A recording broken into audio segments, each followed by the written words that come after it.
So you know you want to make more eco-friendly changes into your life, but you're not really sure where to start. Don't worry, I'm here. I got you. I was once in your shoes. Heck, some days I am still in your shoes. If you're new here, my name is Crystalline. We talk all things mind, body, and planet on this corner of the internet, and I'm so happy you're here. Welcome to the channel. Sometimes we see something on the internet and it makes us start to panic because, trust me, there is a lot of climate doom out there, a lot of people who really make you feel really anxious about what is going on in our environment. I don't think it has to be that way. I don't like when people do that, but I totally get it. If you saw something like that and that led you to this video, welcome. Let me just tell you that it is not that bad. There are so many things that we can do as an individual or even as a community that will help the climate crisis. It's not an end all be all situation. There is so much out there that we can do. Here are the things that if I was going to start my sustainability, eco-friendly journey today, here are the things that I would recommend doing.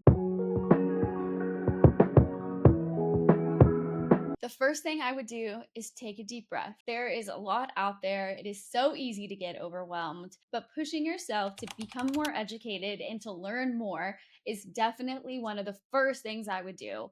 You can't really do much about the climate crisis if you don't really know what it is or why you're doing it or what actually makes a difference. So, a couple of ways that I would recommend learning more about it is that you can follow more creators. There are so many creators out there that talk about environmentalism. There are so many creators that talk about food waste. They talk about thrifting. They talk about making things from scratch at home, or even just simple eco tips that you can do on a daily basis that are small in your daily life, but actually make a big impact when more people start to do them. I will throw up on the screen a couple of my favorite creators out there. There are so many out there, but here are just a few to start you with. Some of these people are some of my good friends. We met through doing social media together online, and we've created our own community.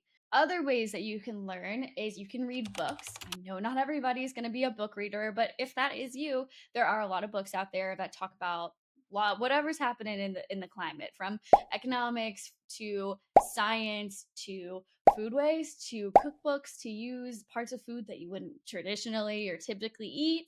There's so much out there. Another thing are podcasts. There are several out there, but of course I feel like I have to plug my podcast. Over on the Mind Body Planet podcast, we do interviews, we go into deep dives on certain topics, and really just learning about anything that falls under the category of Mind Body Planet. But of course, my podcast is not the only one out there. There are a bunch out there. There's Talking in Spirals, which is one of my friends that co-host a podcast together, where they're always talking in spirals about different topics. There are agriculture podcasts out there. There's so many other things out there that you can really deep dive on certain and specific topics that interest you in regards to the climate and how it all works together. It's all intertwined. Then, of course, as far as educating yourself goes, there are plenty of news articles out there. There's news breaking every single day that in regards to the planet. There's always something new happening, so I do feel like the news is a great resource. And of course, if you see something on the internet in regards to environmentalism, in regards to the climate, don't take it at face value. Okay, I definitely would encourage you to fact check those things, especially if it is something that makes you feel incredibly anxious. Let's take it a step further. Let's take whatever fact they're trying to give you and let's go ahead and fact check that by Googling and trying to figure out where that information actually came from. Because I do find that a lot of people out there will spread misinformation when it comes to the planet. So that would be my first piece of advice, is to just learn more. Number two is to consider your spending habits. What are you spending your money on? I am a firm believer that we vote with our dollar. And what does that mean? I will tell you. Consumer demand is a huge reason why companies do what they do. So, like, let's just think about plant-based milk. It's my favorite example. 10 years ago, pretty much the only milk you could find on the shelf was cow's milk and maybe soy milk. But in the last 10 years, there's been such a consumer demand of people who started buying almond milk, which then came into making oat milk, which is super popular now. And now we can see all these other nut milks that are out there as well. Rice milk, macadamia milk, cashew milk, pistachio milk, hemp milk. I've seen so many things I didn't even know you can make into milk now. But all of these milks would not be thing if it weren't for consumers choosing to spend their money on plant-based milks in the first place. So take that into pretty much everything that you do. If there is something out there, like let's say you're looking at the snack aisle and you have one box that is maybe a standard corporate box that is, I don't know, like a nationally known cracker brand. And then there's a lesser known cracker brand box next to that box.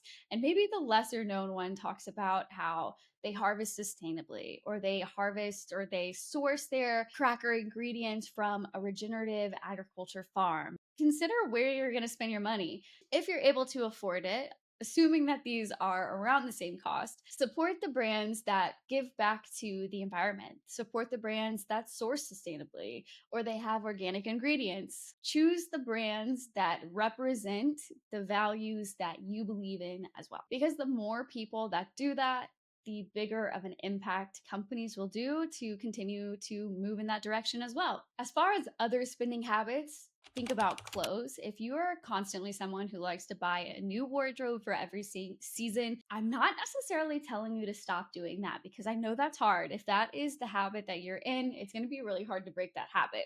However, I would encourage you to potentially support brands that are more sustainable and have more sustainable values, or go thrifting instead. First of all, I know thrifting is kind of more of a foraging activity. You kind of have to really search for the things you want, but you're going to save a lot of money doing that, and you can create a wardrobe that is a little bit more eco-friendly. I just want to throw out the reminder that it's not normal to wear a brand new outfit for every special occasion.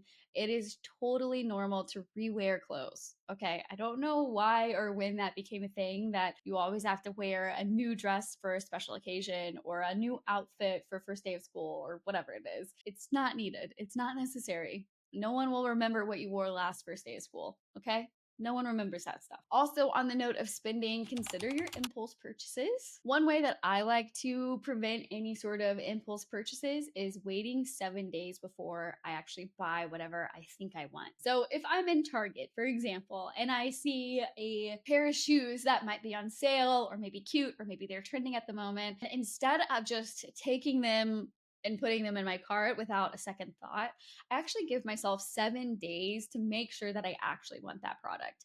Half the time, I forget I even wanted it in the first place, or I get home and I'm like, actually, the pair of boots that I already have are essentially the same anyway, so they still make the outfit work that I want it to look like. And you know what? If I make it 7 days and I'm still thinking about whatever that item is, then that is when I allow myself to get it. But there's a 7 day waiting period that I usually do, and I highly recommend it. It's really helped me from spending money on impulse purchases that end up coming into my home and end up cluttering my closets, because I never actually end up using it, wearing it, even if I think I will in the moment. But the 7 days has really saved me from that. Okay, another thought about spending habits is considering how much plastic you're using. I'm not going to sit here and tell you that plastic is evil and plastic is bad. It is so ingrained into our everyday lives in ways that we don't even realize that it's kind of silly to try and say, like, ban all plastic from your house. Like, it's just not going to happen. The camera I'm using is made of plastic. The microphone I'm using has plastic in it. My cup right here with my water, this is probably some form of plastic. Like, it is so ingrained in our lives. However, I do encourage you to take a look at single-use plastics that are around your house and see if there's any way that you can kind of shift and move away from doing that. I think the best thing you can do is actually just look in your trash can. I know that sounds weird, but just open the lid of your trash can and take a peek and see what you're throwing away the most. If it is plastic wrap, if you're a big plastic wrap person, maybe you can switch to something like a beeswax wrap so you're using less plastic wrap. If it's plastic baggies and Ziploc bags, maybe look at finding a reusable bag that kind of gets the same job done. If it's kitchen sponges, then maybe look into getting like a bamboo brush set that can be composted afterwards. There are a lot of examples that I could give to you right now about different swaps that you can look into, but I would just have you consider your plastic use.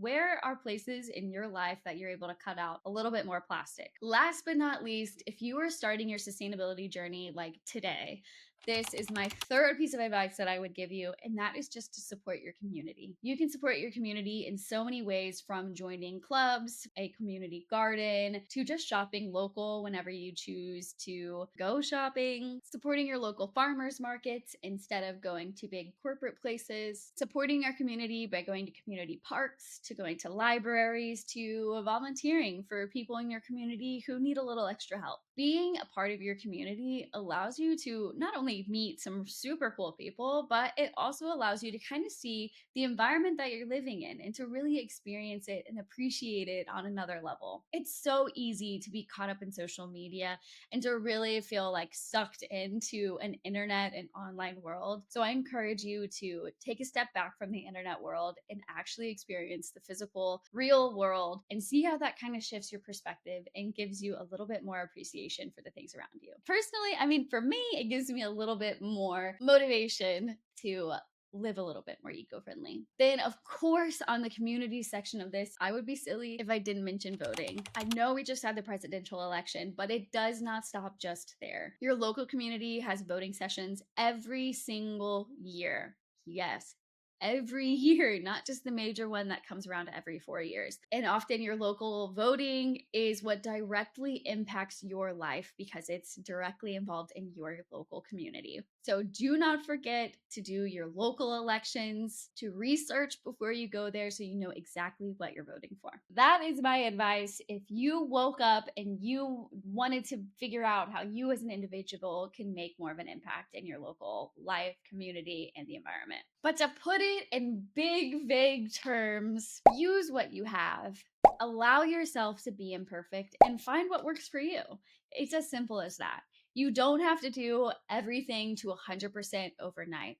It's not going to stick that way. It won't actually be a part of your routine. Speaking of routines, I have my guided routine reset, which is a 5-day email challenge. It is honestly, I'm so glad I did it. I do it every single year in order to get my routines back in place. There are helpful thoughts and journaling and exercises within the routine reset that allow you to figure out what kind of routine works best for me in my current lifestyle, but also the life that I want to live in the future. You can find more about the guided routine reset linked below. And if you're watching this and want to know my favorite eco-friendly swaps, I also have a free list of things that I will link below as well for you guys. I hope you guys love this video. I hope you find it inspirational. At least maybe it opened your eyes a little bit to how you can be more eco-friendly on a daily basis. Because really, it's not about the big things. It's all the little things that add up to make a big impact. If you like this video, please give it a like, a thumbs up. You can subscribe for more videos like this. We chat all things mind, body, and planet on this corner of the internet. If you have any questions at all, let me know in the comments. I'm happy to answer as much as I can. And if you have any eco-friendly or sustainable tips, drop those in the comments below so we can all see what